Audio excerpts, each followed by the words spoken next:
परिचय करून देणाऱ्या मंचावर मार्गातल्या रूपानं जो बसाचा मान आहे याची किंमत त्याच्यासोबत जुळता येत नाही. आणि म्हणून आमच्यासारख्या माणसं जेव्हा या ठिकाणी बोलतात, मला माहित आहे मी कोणत्या पक्षाचा असेल, दुसरा कोणत्या पक्षाचा असेल, तिसरा कोणत्या पक्षाचा असेल, पण एक गोष्ट प्रत्येकाने लक्षात ठेवा, ह्या पार्ट्या तुमच्या घरच्या आत ठेवा.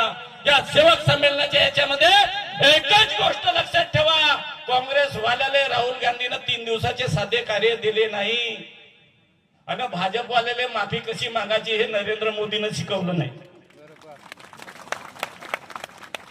शिकवलं का?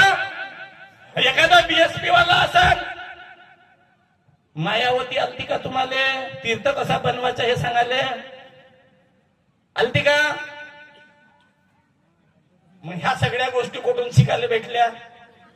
बरं कायले एखाद्याच्या घरात देवता धोंडली होती तर एखादा आमदार आलता का विचारले कशी कशी तुझ्या अंगात आला रे म्हणून? भूत आलेला तरी आलता का? ज्याच्या अंगात दारूमाय शिरली होती, अबे उलटा का नाही, या नेते लोक इलेक्शनच्या 10-15 दिवसाच्या अगोदर हे 5-50 लोकायले बिघडवतात, म्हणजे बिघडवतात हे पेट्या जाणून देतात ना घरोघरी. वाट 10-5 मतं जमाव, हे ठेव म्हणते पेटी, 10-5 मतं जमाव.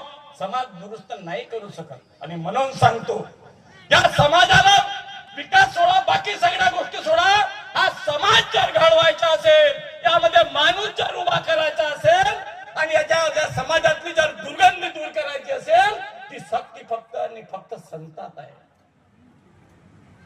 खूप झाली संत. गाडगे बाबांना जेव्हा खराटा हातात घेतला आणि गावा जेव्हा झाडायला गाडगे बाबा लागले, तेव्हा त्याला गोटे मारणाऱ्याचे नातू आता त्याच्या पाया पडते गाडगे बाबाच्या.